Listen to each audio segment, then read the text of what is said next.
Look, I know most businesses are creating jobs, contributing to our economy, and playing by the rules. But some are not. And that's just not right. And we need to take action when that is the case. Some aren't playing by the rules. Now, what is that supposed to mean? And what rules are those? Now, to be fair, I can see the thought process here. The prices are too high. So if they won't lower themselves naturally, let's use the power of the government to lower them.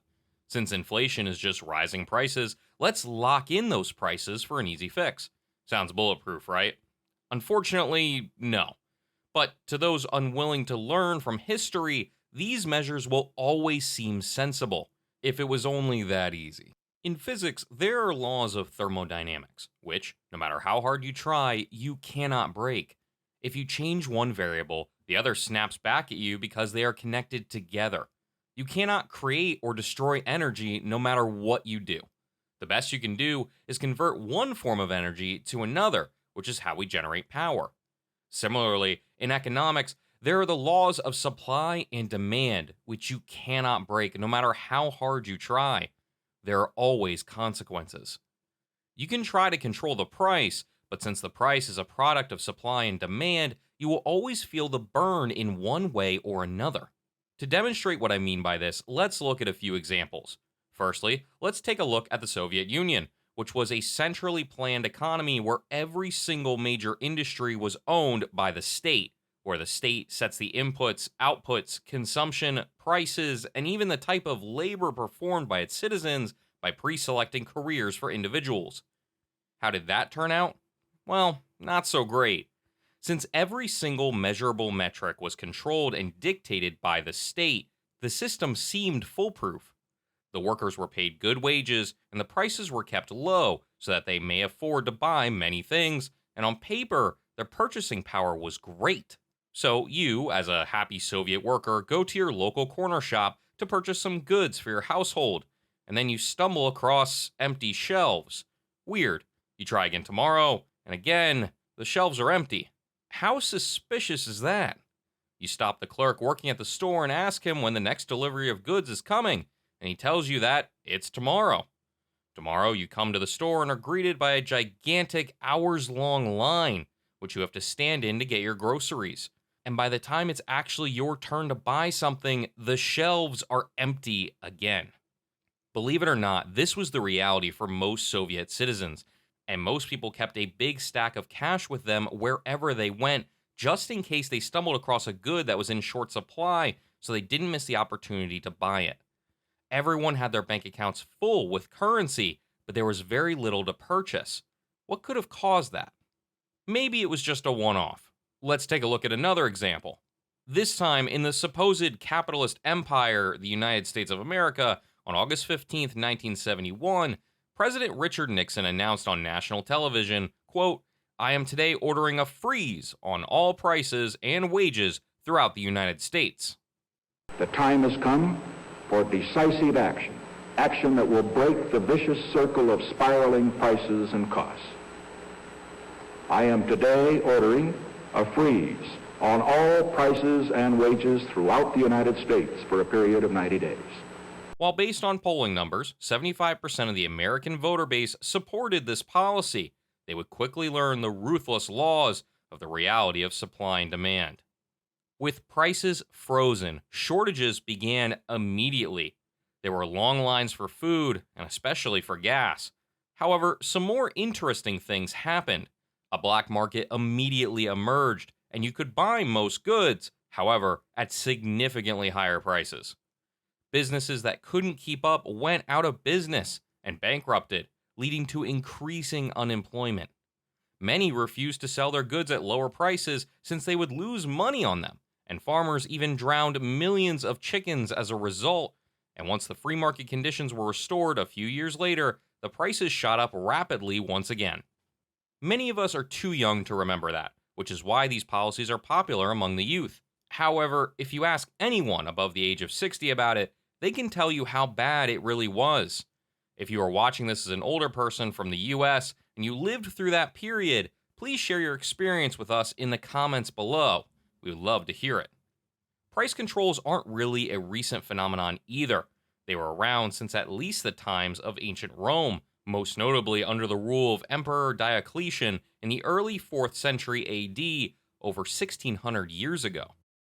Due to rampant inflation, Diocletian issued a edict on maximum prices, which set a maximum price for over 1,000 different goods and services, along with a death penalty for those who sold goods above the maximum price. What was the effect? You guessed it. Merchants refused to sell goods, black markets emerged despite the penalties, businesses went under, inflation continued, and the whole affair hurt the Roman economy and Roman citizens the most. But still, I haven't explained why any of this happened, did I? Well, I think you've started to visualize it yourself after a few examples of what happened. The reason why price controls didn't work was because the price is simply a conveyor of information. The price tells us about where supply meets demand, and it is an indicator of how much people are willing to trade for a certain good. Especially in the grocery and food industry, you can't just set your prices higher whenever you feel like it. Most grocery chains operate by selling a very large quantity of items at very small profit margins, typically at 1 to 2% profit. If one grocery store suddenly raised its prices for no reason, it would lose business because all the customers would flock to the other grocery stores. The only time a grocery store can raise prices and stay profitable is when the market as a whole is forced to raise prices due to increasing costs. What price control doesn't do is create any more goods than initially existed. If you slash the prices of goods that currently exist, the demand for them will increase. Since the supply did not increase, you will run into shortages of said goods. This is why the Soviet grocery store shelves were always empty. People had the money for it, but the Soviet economy simply didn't produce enough goods to meet the demand at artificially low prices. The central planners eventually tried to fix this by limiting the amount of items each person could purchase at the store, which created even longer queues for basic items such as bread and butter, and led to even more money being piled up in people's bank accounts that they could not spend, meaning it was basically worthless, and people spent money on literally anything they could. A man in the Soviet Union stumbled across a trader transporting leather coats, and knowing that he would never get such an opportunity again, bought all the coats the man had just from the cash he happened to be carrying on him. He took 2 for himself and sold the rest on the black market for many times their original price. The situation was even worse for more expensive goods such as cars. If you as a Soviet citizen wanted to buy a car, yes, you could afford it quite easily, but you'd have to wait upwards of 10 years on waiting lists to have your car sent to you. Why did US farmers drown their chickens as a result of price controls? Well, the price controls froze the price of chicken, but not of chicken feed. So farmers would actually lose money feeding and raising chicks that they would have to sell at a reduced price, which meant they would have to drown them not to lose money. If the price controls had affected chicken feed too, then the same problem would occur just one step down the line, with feed producers either reducing quality of feed or stopping production completely because grain was too expensive to make feed out of, and they couldn't sell it for a higher price. And on it goes. You cannot cheat the laws of supply and demand. Writing something on a piece of paper will not magically change economic reality.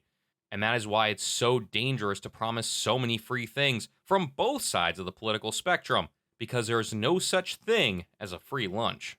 Now, you also hear that corporate greed is the answer to why inflation is happening. This is a pretty easy one to dismiss, as how are corporations only greedy sometimes and not other times? After all, there are periods of high inflation and periods of low inflation. The answer is that corporations don't have the power to simply change prices as they see fit, because a price is an agreement between the consumer and the producer, and if the producer sets the price too high, the consumer will not buy. If I'm selling an apple for $1 and the guy down the road is selling the exact same apple for 50 cents, can I really expect to sell many apples at all? This is especially true in industries with high competition, such as the grocery or the food business, which are specifically the businesses that Harris's policy intends to target. Another quick statement to address is this one. We all know that prices went up during the pandemic when the supply chains shut down and failed. But our supply chains have now improved, and prices are still too high. A loaf of bread costs 50% more today than it did before the pandemic. Harris claims that the rising prices during COVID were due to supply chain issues, which is partially true. There were other factors at play, but supply chains were certainly one of them. But the supply chain situation has been fixed by now, so why haven't the prices come down again?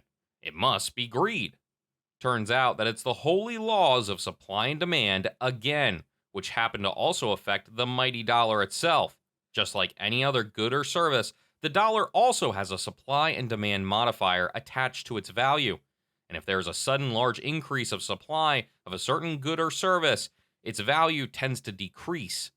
Luckily, there wasn't any large increases in the supply of US dollar. Oh, wait a minute. I forgot. The US government has printed 80% of all the dollars currently in circulation since 2020.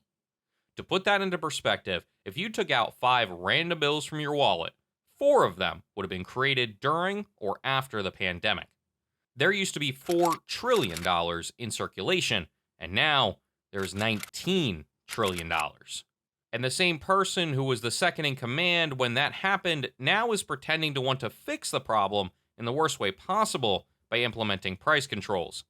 And don't take this as some sort of endorsement of Donald Trump, who has his fair share of questionable economic policies, some of which we will cover here in another video as well.